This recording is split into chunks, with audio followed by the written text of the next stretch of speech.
এমন মহান মেহেরবান রব যে চিনে না, খোদার কসম সে আহম্মক আর বেওকুফ ছাড়া, মূর্খ ছাড়া আর কিচ্ছু।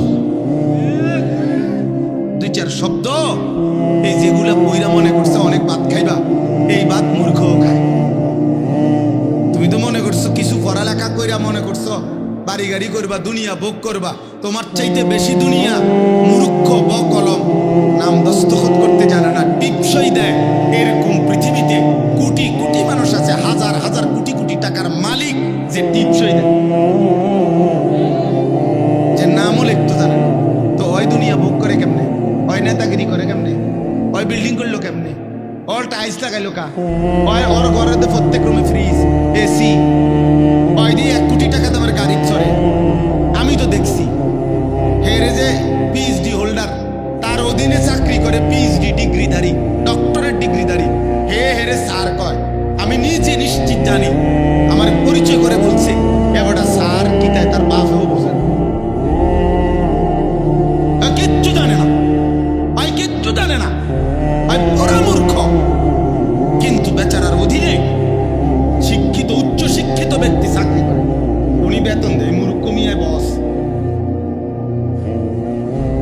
দুনিয়া মালিক যারে চাই তারে এমনি দেন। হাতি হাতিকে আল্লাহ তাআলা প্রতিদিন, প্রাণীবিদ্যা গবেষকদের কথা হলো হাতি একদিনে 250 কেজি খাবার খায়।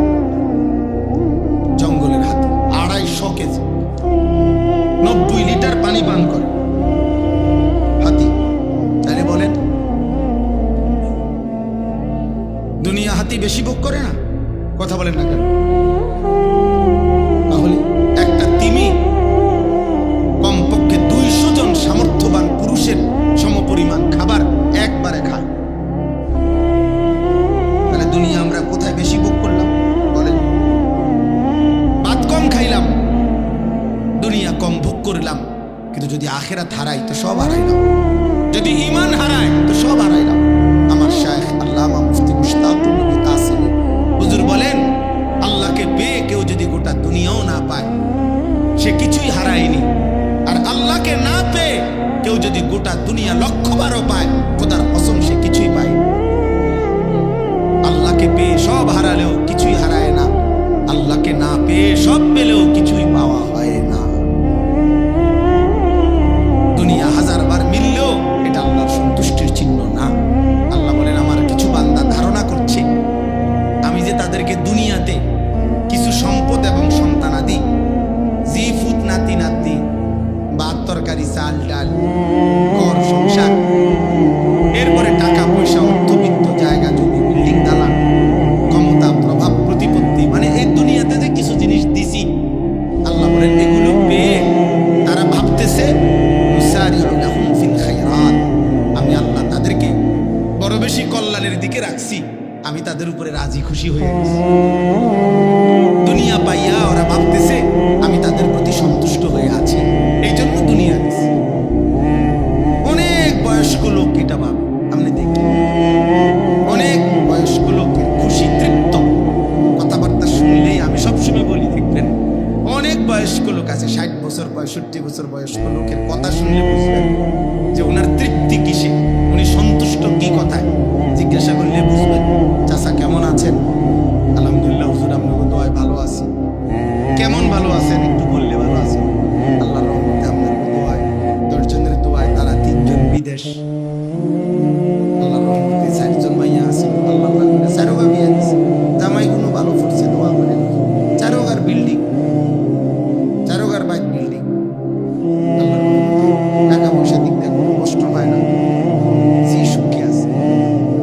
এই যে আমরা আল্লাহ হুজুর দোয়া করেন, এখন বিল্ডিং করছি, ভাই 4টা রুম, 2টা বাথরুম দিয়ে আল্লাহর রহমতে টাইলস, আল্লাহু আকবার, কফাল আল্লাহ ওনারে দেওয়ানে না, উনি টাইলস লাগিয়েছে, বাথরুম পর্যন্ত টাইলস। কত বড় নিয়ামতের সাগরে উনি ভাসতেছে।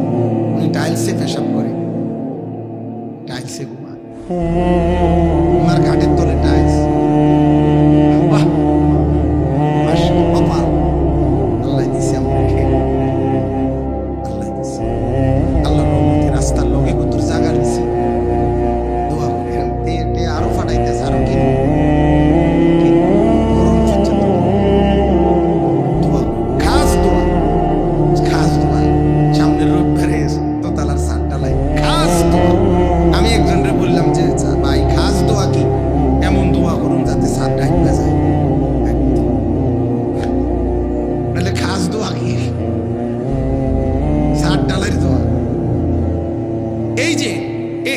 উনি আপনি কি বললেন? উনি কি বললেন? কথা বলেন না।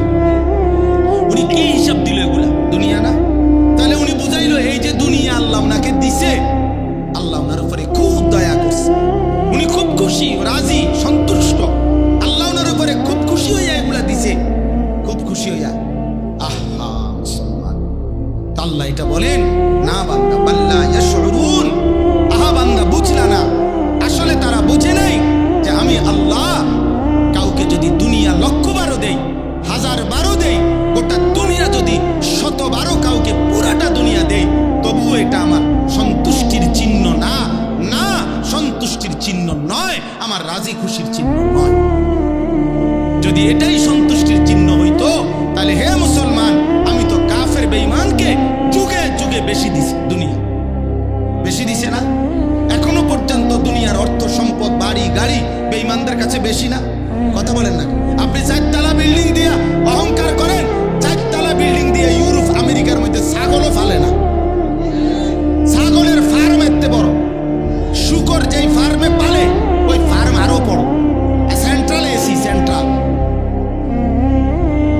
এসি, শুকরকেও দামি শ্যাম্পু দিয়ে গোসল করা। প্রাইভেট কার দিয়া জাপানে ঘাস টানে। আমাদের যে ভদ্রলোকরা মনে করে প্রাইভেট কার চড়তেছি, এগুলা দিয়া জাপানে ইউরোপে ঘাস টানে, ঘাস টানে। হেলিকপ্টার দিয়ে সার দেয় অস্ট্রেলিয়াতে। আমার মাদ্রাসার পাশে বাড়ি, এই বেড়ায় নিজে আমি আপনি কি করেন? হেলিকপ্টার দিয়ে সার দেয়,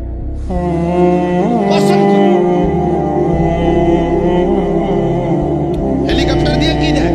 সার দেয় বেড়া, খেতে সার দেয়। এত বড় ক্ষেতের ফসল প্রজেক্ট যে হেলিকপ্টার দিয়ে কি সার দেয়। কি হইল দুনিয়া? আমরা হেলিকপ্টার দিয়ে সার দিব কোন দিন? কথা বলে না। আমাগো রাস্তাতে সকাল বিকেল বাইকে যায়।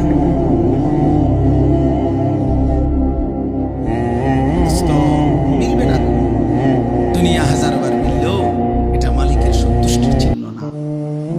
আমরা এখানে যারা বসে আছি, আমরা যদি প্রত্যেকেই মনে করেন 30 তালা একটা বিল্ডিং শেষ করি, মনে করেন সবার বিল্ডিং এ 4 তলায় হয়ে গেছে, 30 নাম্বার তালা। খবর নিলে শুনবেন ইউরোপ আমেরিকাতে এই পরিমাণ মানুষ ওই দিন 200 নম্বর তালার 4 তলায় দিছে। তাইলে আপনি তো আরো 170 তালা পিছিয়ে পড়ে গেছেন, তাহলে এগুলো 4 তলা দিবেন। ধোকা দুনিয়া, ধোকা দুনিয়া। কি আমার চোখে দেখছি, আমি সিলেট আমার এক মাহফিলে এরকম, আমার আরো আগে মোটরসাইকেল দিয়ে নিতে গিয়ে ছেলে 2 মোটরে, তারাই যারা নিতে আসছে, ওদের একজনের মোটরসাইকেলে ধাক্কা লাগে, আরেকজন পইরা 2টা দাঁত জাগাত পড়ে গেছে। আমি কক্সবাজার দেখছি, মহেশখালী মাহফিলে যাইতে সময় এই যুবক আমার নিষেধ করার পরেও মোটরসাইকেল দিয়ে নিতেছে, বারবার নিষেধ করছে। এর মধ্যে একটা ছেলে এই স্লিপ খাইয়া রাস্তার সাইডে পড়ে গেছে কোনোভাবে। এই জন্য আমি এটা পছন্দ করি না।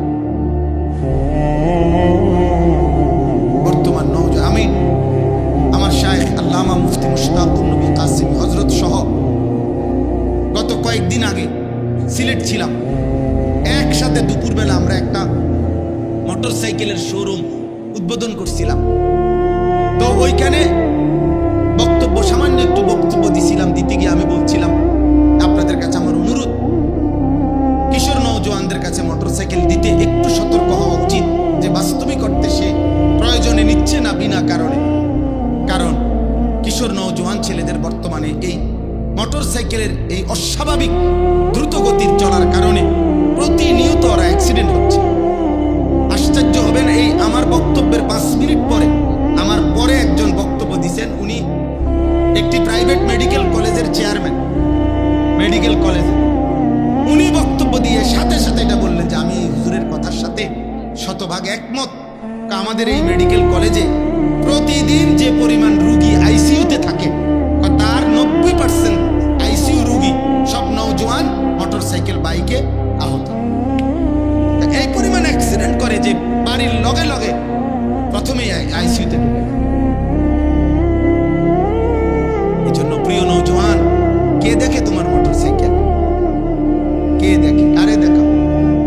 মানুষে দেখবার আগে তো তুমি এত জোরে ছাড়ছো, বেটা তো দেখবার আগে তুমি গেছো লাল মাই ফারুয়া বাঘ মারা। তুমি যদি জাগাত এটারে ভালো করে দেখাইতা বলে আমরা মনোযোগ দিয়ে দেখেন আমি এটা কি মারাত্মক চালাইতে পারি, তাইলে না লোকটা বুঝতে হইলে। এটা অসভ্যতা, এটা অসভ্যতা। নিজেকে নিজে ধ্বংসের দিকে ঠেলে দেওয়া এটা মূর্খতা ছাড়া আর কিচ্ছু না। বোকামি বাবা, বোকামি। আমি বললাম বন্ধু, এটা বোকামি। নিজেকে ধ্বংস করা, নিজের আখলাক ধ্বংস করো না, নিজের জীবন ধ্বংস করো। এই মোবাইলের নারী দেখা, অশ্লীল ছবি দেখা, এটা ধোঁকা, এটা ধোঁকা। ওই নারী প্রকৃত অর্থে নারী না। তুমি মোবাইলে যাকে দেখছো সে তোমার ওই নারী না, ওইটা তোমার নারীর ছায়া। ও তো চলে গেছে অন্যখানে, ও এখানে নাই। তুমি শুধু ছায়া দেখে দেখে নিজের হাত নিজের লজ্জাস্থানে নাপাক ব্যবহার করে নিজের চরিত্র শেষ করলা, আখলাক শেষ করলা, শরীরের যৌবনের শক্তিটা নষ্ট করলা, আখিরাতটাও বরবাদ। ও ছায়া, ছায়া, ও ধোঁকা, ও ধোঁকা, ধোঁকা। 3 বছর পরেও যদি কোনো নর্তকী দেখে দেখে যারা চরিত্র নষ্ট করছো, তুমি কোনোদিন তার কাছে যাইয়া বইলো তোমারে রাতভর দেখতে দেখতে আজকে আমার শরীরটা শুকাইয়া শেষ, তুমি আমারে একটু ভালোবাসা দাও। তখন ওই নর্তকী বলবে দয়া করে প্লিজ একটু ঘুরে দাঁড়াও, ঘুরে দাঁড়াও। যখন তুমি ঘুরে দাঁড়াবা তো ফাঁসাতে একটা লাথি কিন্তু বলবে অপদার্থ, আমি তোর জন্য সাজি নাই, আমি টাকার জন্য সাজছি।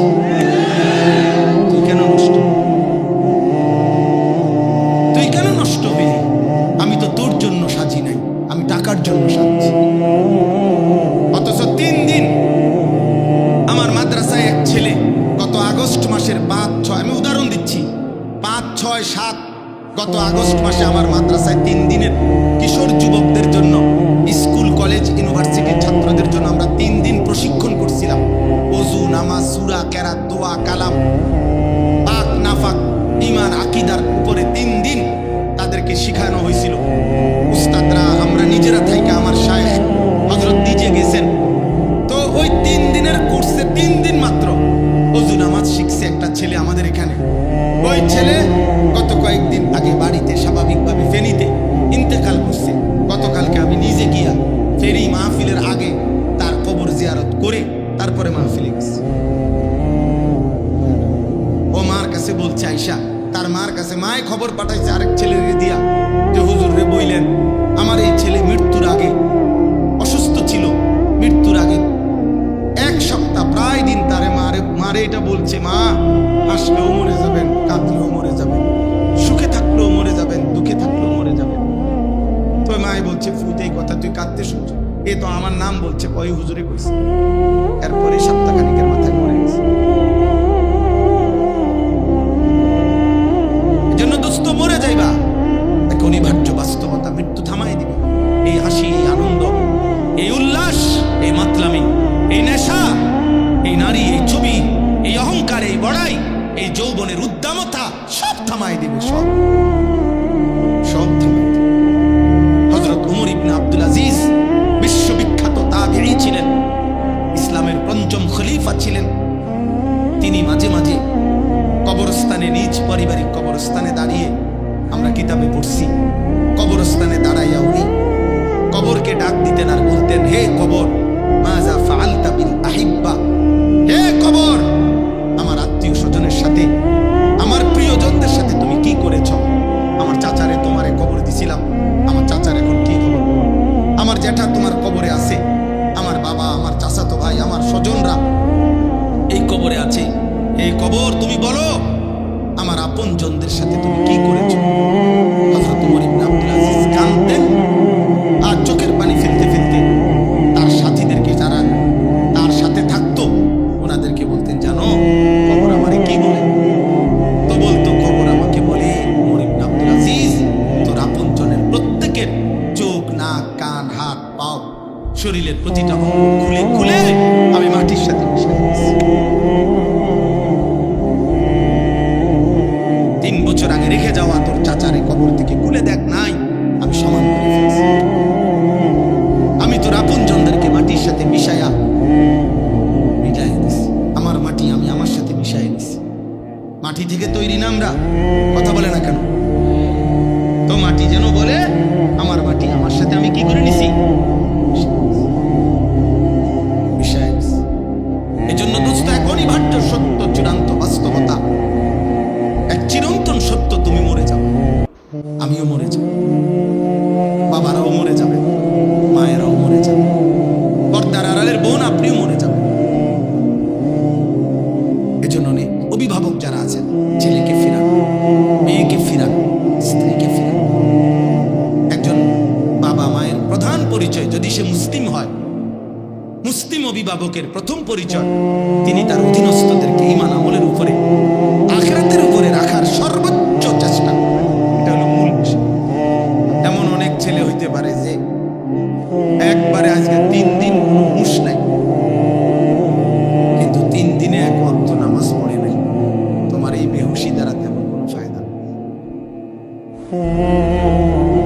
হয়তো খুব দৌড়াদৌড়ি করছে, কিন্তু মাগরিবের নামাজও পড়ে নাই, এশার নামাজও পড়ে নাই। এমন বদনসিব এরম আরো 1 লক্ষ বক্তা আসলে গেলে কিচ্ছু আসে যায়, কিচ্ছু আসে যায়। শ্রোতা 10 লাখ হইলেও আখেরাতে জমা হবে না কিছু তোমার। তুমি তো নামাজই পড়ো, তুমি তো সেজদাই দাও নাই, তুমি তো এশার নামাজই পড়ো না। তো তুমি আল্লাহর জন্য পড়ছো, এই কথার প্রমাণ তো এনেই হয়ে গেছে। যদি তুমি নামাজই না পড়ে থাকো, তো তুমি কিসের আল্লাহর জন্য করছো? কোন আল্লাহর জন্য? এই জন্য সুদা সাপটা কথা, প্রত্যেকে আয়োজক, ব্যবস্থাপক শুধু লাফাইলে হইতো না। আখেরাতে ফায়দা হচ্ছে কিনা, আখেরাতে জমা হচ্ছে কিনা, সেটা দেখার বিষয়। ওয়ালতানজুর নাফসুম মা কদ্দামাত লিগাদ। আল্লাহ বলেন, বান্দা মুমিন, খুব খেয়াল করো, প্রত্যেকেই আজকের দুনিয়া থেকে, আজকের দিন থেকে আগামীকালকের আখিরাতের জন্য তুমি কি পাঠিয়েছো। মা কদ্দামাত লিগাদিন, এটা খেয়াল করো, হিসাব করো। হাসিবু ক্বাবলা আন তুহাসাবু। নবী সাল্লাল্লাহু আলাইহি সাল্লাম বলেন, তোমার হিসাব আল্লাহ নেওয়ার আগে তুমি নিজের হিসাব করে ফেলো, তুমি হিসাব করো। এই জন্য আমি সাফ বললাম, ইন্তেজামের সাথে যারা জড়িত, যে সমস্ত ছেলেদের বুকে স্বেচ্ছাসেবকের কার্ড, তোমাদের একজন সদস্য যদি আজকের এশার নামাজ পড়ে না থাকো, তুমি এখন গিয়া নামাজ পড়ো। আর নাই তো এই মাহফিলের দোয়া তোমার জন্য করে লাভ কি? মানুষ বাহাবা দিলে কিচ্ছুই তো না। মাহফিল একটা করাইলাম, কিছু লোক হইছে, মানুষ হ্যাঁ লোক হইছে, তারা এত হইছে কইছে, তো তারপরে যেটা কইলো আর কি, মানুষ কই লোক হইছে, তখন কি এরপরে আপনার মাথা তুলে আসবো নাকি? লোক হইছে কইতে কি বুঝি, এই কথাই কদ্দুরের জন্য আমি এত মেহনত করলাম যে মানুষ কইব লোক হইছে। এতটুকু কথার জন্য বুঝি আমার এই কষ্ট, আমাদের এই আয়োজন, কি বলেন, এটার জন্য? এর দ্বারা কি আসে যায়? এর দ্বারা আসে কি? এই জন্য এটা জরুরি বুঝা, এটা খেয়াল করতে হবে। আমার আখিরাতে কি জমা হলো, আমার মালিকের কাছে কি জমা হলো। ইরতাহালাতিদ দুনিয়া মুদবিরা ওয়ারতাহালাতিল আখিরাতু মুকবিলা। নবীজি সাল্লাল্লাহু আলাইহি সাল্লাম বলেন, উম্মত, প্রতি মুহূর্তে দুনিয়া তোমার পিছনে যাচ্ছে, প্রতি মুহূর্তে আখিরাত তোমার সামনে আসছে। ফাকুনু আবনা আল আখিরা ওয়ালা তাকুনু আবনা আদ দুনিয়া। অতএব আমার উম্মত, তুমি আখিরাতের সন্তান হও, দুনিয়ার সন্তান হইও না। আল্লাহর নবী বলেছেন, দুনিয়ার পরিচয়ে পরিচিত হইও না, দুনিয়ারই পরিচয় থাক। দুনিয়া নিজেই যেহেতু থাকবে না, তো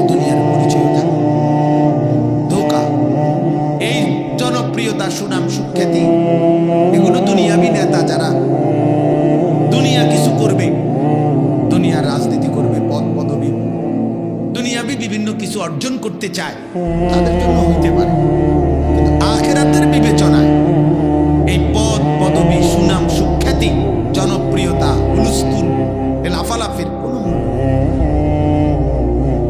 কোনো মূল্য।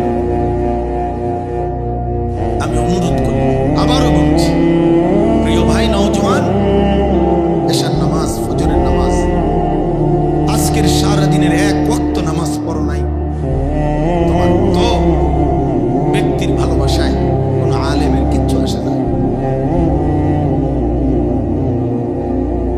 তুমি ভালোবাসলে কি আসবে যাবে, তোমার ভালোবাসা দিয়ে কি? তুমি তো আল্লাহর দুশমন, তুমি তো নবী সাল্লাল্লাহু আলাইহি সাল্লামের দুশমন, আল্লাহর দুশমন, যার কপালে সেজদা নাই তো সে তো রবের দুশমন, তো শয়তানের বন্ধু, শয়তানের সহচর। ইন্নামা ইয়াদউ হিজবাহু লিয়াকুনু মিন আসহাবিস সাঈর। আল্লাহ তাআলা কুরআনুল কারীমে স্পষ্ট বলছেন যে শয়তান তার দল বলকে ডাকে সকলকে নিয়ে যেন জাহান্নামী হয়, সকলকে নিয়ে যেন জাহান্নামী হতে পারে। তো শয়তান কোন দিন থেকে শয়তান? যেদিন থেকে সেজদা দেয় নাই। এই জন্য শয়তানের প্রধান সহকারী, ঘনিষ্ঠ সহযোগী ওই নাফরমান যে নাফরমানের কপালে সেজদা নেই। শয়তান কোন দিন থেকে পরিচিত হয়েছে? শয়তান